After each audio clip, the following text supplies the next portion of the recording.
ನಾನು ನನ್ನ ಮುತ್ತುರಾಜ್ ಅಂತ ನಾನು ಅಬ್ಸರ್ವ್ ಮಾಡ್ಕೊಂಡೆ. ಇವಾಗ ನಾನು ಮುತ್ತುರಾಜ್ ಆದೆ. ಆಮೇಲೆ ಏನು ಮಾಡಬೇಕು ಅಂತ ಹೇಳಿದ್ರು ಅವರು. ಅವಾಗ ನಾನು ಸ್ವಲ್ಪ ಹೆವಿ ಆಗಿದೆ, ಸ್ವಲ್ಪ ಹೆವಿ ವೇಟ್, ಸ್ವಲ್ಪ ಜಿಮ್ಮಿಂಗ್ ಎಲ್ಲ ಮಾಡ್ತಾ ಇದ್ದೆ. ಅವಾಗ ಡೈರೆಕ್ಟ್ ಹೇಳಿದ್ರು ನೀನು ಜಾಸ್ತಿ ವೇಟ್ ಆಗಿದೆ, ಸ್ವಲ್ಪ ವೇಟ್ ಕಮ್ಮಿ ಮಾಡಿದ್ರು. ಅದಕ್ಕೆ ನಾನು 6 to 8 kgs ಕಮ್ಮಿ ಮಾಡಿಕೊಂಡು ಆ ಪಾತ್ರಕ್ಕೆ ಕರೆಕ್ಟಾಗಿ ಸೆಟ್ ಆದೆ. ನಾನು ಪಾತ್ರ ಸೆಟ್ ಆದಮೇಲೆ ಈ ಸಬ್ಜೆಕ್ಟ್ ನಾನು ಬರೋವಾಗ ಈ ಒಂದು ಕ್ಯಾರೆಕ್ಟರು ಒಂದು ವಿಲೇಜಲ್ಲಿ ಉದ್ಭವ ಆಗುತ್ತೆ ಸರ್. ಒಂದು ವಿಲೇಜಲ್ಲಿ ಜಾಸ್ತಿ ಜನ ಇರ್ತಾರೆ, ಬೇರೆ ಕಾಸ್ಟ್, ಡಿಫ್ರೆಂಟ್ ಕಾಸ್ಟ್ ಇರುತ್ತೆ, ರಿಚ್ ಇರ್ತಾರೆ, ಬಡವರು ಇರ್ತಾರೆ, ಸಾವುಕಾರ ಇರ್ತಾರೆ, ಪುವರ್ ಇರ್ತಾರೆ. ಬಟ್ ಆ ಒಂದು ಪುವರ್ ಏನು ಮಾಡ್ತಾನೆ, ಅವನೊಂದು ಬದುಕಬೇಕಂದ್ರೆ ಸೊಸೈಟಿಯಲ್ಲಿ ಅವ್ನು ಏನು ಮಾಡಬೇಕು, ಯಾವ ಥರ ಕನಸಿಟ್ಕೊಂಡಿದ್ದಾನೆ, ಆ ಕನಸನ್ನು ಯಾರು ನನಸು ಮಾಡ್ತಾರೆ ಅಂದರೆ ಆ ಊರಲ್ಲಿ ಒಬ್ಬರು ದೊಡ್ಡವರು ಇರ್ತಾರೆ, ಅವರು ಆ ಕನಸನ್ನು ನನಸು ಮಾಡೋಕ್ಕೆ ಅವ್ರು ಹೇಳ್ತಾರೆ.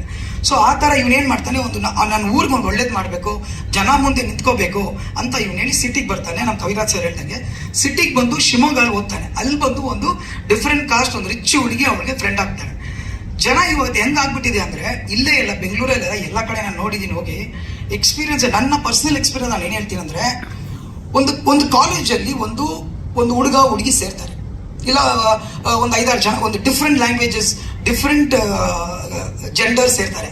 ಅಂದರೆ ಹುಡುಗ ಹುಡುಗಿ, ರಿಚ್ ಎಲ್ಲ ಸೇರ್ತಾರೆ. ಬಟ್ ನಾವು ಕಾಲೇಜ್ಗೆ ಹೋಗುವಾಗ ನಾವೇನು ಅನ್ಕೊಂತೀವಿ, ನಾವೆಲ್ಲ ಸ್ಟೂಡೆಂಟೇ ಅನ್ಕೊಳ್ಳೋದು. ಬಟ್ ಈ ಸಿನಿಮಾದ ಏನಾಗುತ್ತೆ, ಒಂದು ಸಾವುಕಾರ ಹುಡುಗಿ ಒಂದು ಬಡವನ ಹುಡುಗನ ಹತ್ರ ಒಂದು ಫ್ರೆಂಡ್ ಆಗ್ತಾಳೆ. ಅದಕ್ಕೆ ಆ ವರ್ಗದವ್ರು ಏನು ಅನ್ಕೊಂತಾರೆ, ಇವನು ಈ ಹುಡುಗಿನ ಇವನು ಲವ್ ಮಾಡ್ತಾನೆ, ಇವನ್ನ ಏನಾದರೂ ನಮ್ಮ ಹುಡುಗಿನ ಎತ್ತಾಕೊಂಡು ನಮ್ಮ ಜಾತಿಗೆ ಅವಮಾನ ಆಗುತ್ತೆ ಅಂತ. ಬಟ್ ಸ್ಟೋರಿ ಅದಿಲ್ಲ. ಯಾಕೆ ನಾವು ಒಂದು ಕಾಲೇಜಲ್ಲಿ ಸೇರಿದ್ರೆ ಒಂದು ಹುಡುಗ ಹುಡುಗಿ ಫ್ರೆಂಡ್ ಆಗ್ಬಾರ್ದಾ? ನಾನು ಕೇಳೋದಷ್ಟೇ. ಏನು ಜಾತಿ ನೋಡಿ ಫ್ರೆಂಡ್ ಆಗ್ತಾರಾ? ಒಂದು ಹುಡುಗ ಹುಡುಗಿ ಫ್ರೆಂಡ್ ಆಗೋದ್ರೆ ಏನಿದೆ? ಜಾತಿ ನೋಡಿ ಯಾರು ಫ್ರೆಂಡ್ ಆಗಲ್ಲ, ಒಂದು ಲೋ ಕಾಸ್ಟ್ ಆಗಲಿ.